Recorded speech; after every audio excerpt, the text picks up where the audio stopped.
পেয়েছেন তো আপনারা।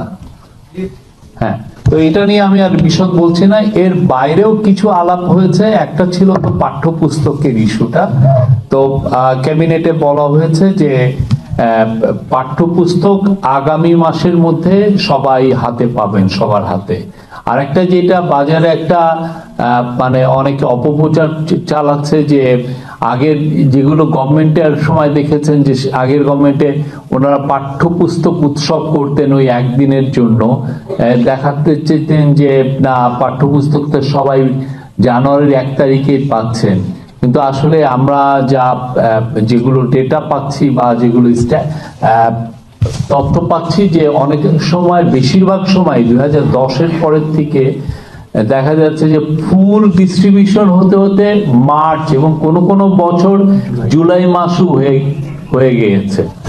তো এই একটা বিষয়। তো এই বিষয়ে আমরা কাজ করছি। এই গভর্নমেন্ট, ইন্টারিম গভর্নমেন্ট কাজ করছে। ইন্টারিম গভর্নমেন্ট প্রত্যেকটা বিষয়ে ইভেন এমন হয়েছে যে যারা যারা পেপার উৎপাদন করে তাদের সাথেও এই গভর্নমেন্ট বসেছেন যাতে জিনিসগুলো এক্সপেডাইট করা যায়। নোটবুকের বিষয়টা খুবই একটা কমপ্লেক্স একটা বিষয়।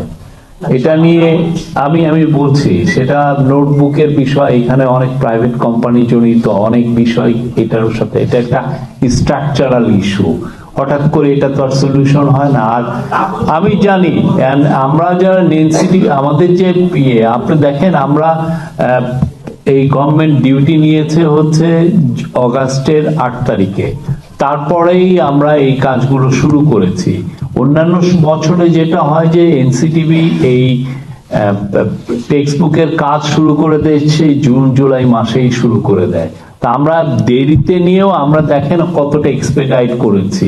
আর প্রতি বছর তো স্কুল স্টুডেন্টদের সংখ্যা বাড়ছে, কমছে তো না। আর এই বিষয়ে আমাদের অনেকটা সিরিয়াসনেস ছিল এবং আমরা যেগুলো যেগুলো অবস্ট্যাকল আমরা ফেস করেছি সেগুলোকে ক্লিয়ার করা হয়েছে। এবং এই ক্ষেত্রে আরো অনেক নতুন নতুন আইডিয়া আমরা এক্সপ্লোর করছি। এবং সবচেয়ে যেটা গুরুত্বপূর্ণ ছিল, আপনি দেখবেন যে আমাদের এটা তো অনেক কয়েক হাজার কোটি টাকার এটা একটা প্রকল্প।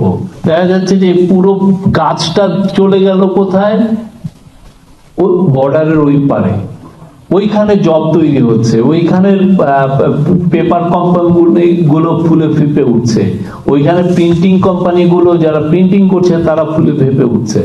সেই জায়গাটার থেকে আমরা এখানে নিয়ে এসে আমাদের দেশীয় ইন্ডাস্ট্রি আমরা দেখাতে চাচ্ছি যে তাদের সেই সক্ষমতাটা আছে এবং সেই সক্ষমতাটা তারা প্রমাণ করেছেন। অলরেডি আপনি আমাদের ডেপুটি প্রেস সেক্রেটারি পরশুদিন কিন্তু বলেছেন যে অলরেডি কত 11 লক্ষ অলরেডি প্রিন্টিং হয়ে গেছে, 11 কোটি।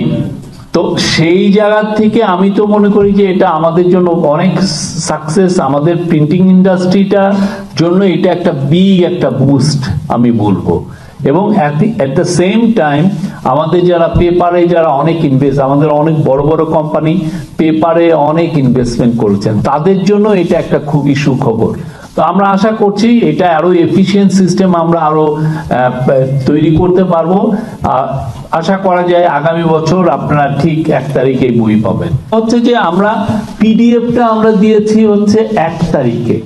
তো পিডিএফটা 1 তারিখে দেওয়ার কারণে যেগুলো অনেক স্কুল আছে তো একটু রিচ, তারা কিন্তু খুবই দ্রুত এটা নামিয়ে ফেলতে পারছেন। বা গ্রাম অঞ্চলেও দেখা যাচ্ছে যে পিডিএফ থেকে অনেকে যেগুলো বই পাচ্ছেন না খুব দ্রুত নামিয়ে কিন্তু তারা কাজ করতে পারছেন। যেটা করোনার সময় হয়েছে সেটার আমরা কিছু রেপ্লিকেশন এখন দেখছি। তো এটা একটা আমরা ঠিক 1 তারিখে সবাই পিডিএফ পাচ্ছেন। সবাই কেউ বলছেন না যে আমি এবার টেক্সট বুকটা আমরা দেখি না, এখনো কেউ কিন্তু এটা বলছেন না। পিডিএফটা সবার কাছেই আছে। হোপফুলি আমরা যেই সমস্যাগুলো এবার ফেস করলাম স্ট্রাকচার, সেগুলো নিয়ে তো ইন্টেন্সিভলি আমরা কাজ করছি।